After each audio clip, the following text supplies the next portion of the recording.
उधर बड़ी खबर आई पाकिस्तान से। ईरान ने पाकिस्तान के बलूचिस्तान में घुसकर हमला कर दिया। ईरान की सेना ने रात में आतंकी संगठन जैश अल अदल के ठिकानों पर मिसाइल और ड्रोन से हमला किया। इस मामले पर पाकिस्तान ने रात में ही प्रतिक्रिया दी और दावा किया कि इस हमले में 2 बच्चों की मौत हो गई। सुबह होते ही पाकिस्तान ने ईरान से अपने राजदूत को भी वापस बुला लिया।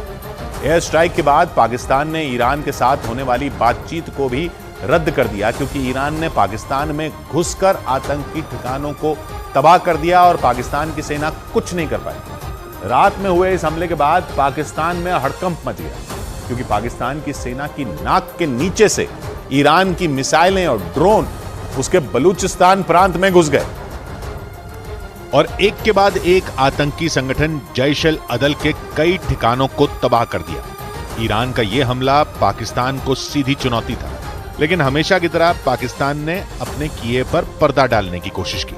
स्विट्जरलैंड के दौरे पर गए पाकिस्तान के प्रधानमंत्री अनवर उल हक काकर को तो जैसे सांप ही सूंघ गया और इतने बड़े हमले के बाद भी वो पत्रकारों के सवालों का जवाब दिए बिना निकल गए। Will you respond, sir?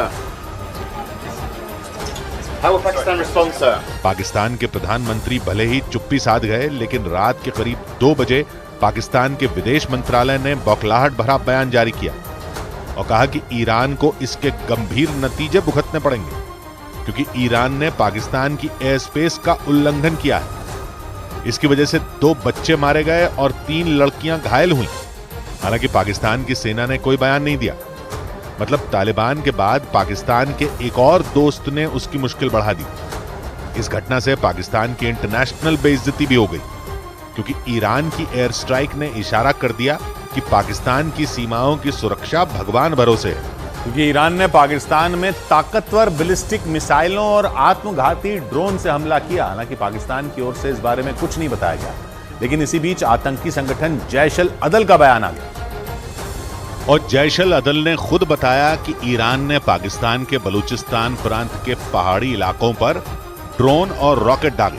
साथ ही यह भी बताया गया कि ईरान ने 6 आतंकियों के घरों पर हमला किया और इस हमले में 2 आतंकियों के घर वाले मारे गए।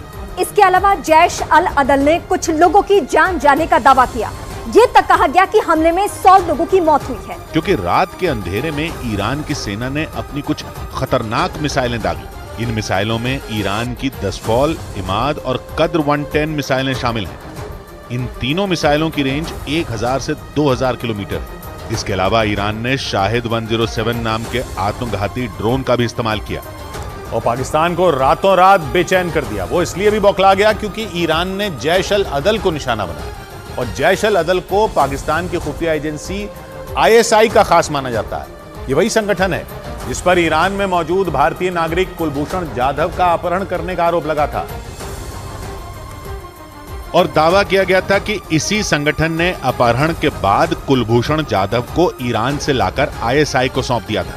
कुलभूषण जाधव को ईरान के चाबहार से किडनैप किया गया था और जैश अल अदल उनको लेकर पाकिस्तान पहुंचा था। इसके बाद उन पर जासूसी का केस चला था और उन्हें मौत की सजा सुनाई गई, लेकिन मामला इंटरनेशनल कोर्ट पहुंच गया और कुलभूषण जाधव अब भी पाकिस्तान की जेल में बंद है। यही वजह रही कि ईरान के पाकिस्तान में एयर स्ट्राइक करते ही कुलभूषण जाधव की याद आ गई। वैसे सुन्नी संगठन जैश अल अदल ईरान पर कई बार हमले कर चुका है और 2021 में उसने तो ईरान के 2 सैनिकों को अगवा भी कर लिया था। और ईरान के मीडिया ने दावा किया कि यह संगठन एक बार फिर पाकिस्तान और ईरान की सीमा पर सक्रिय हो गया और इसीलिए ईरान ने पाकिस्तान में घुसकर जैश अल अदल को उसकी हद याद दिलाई।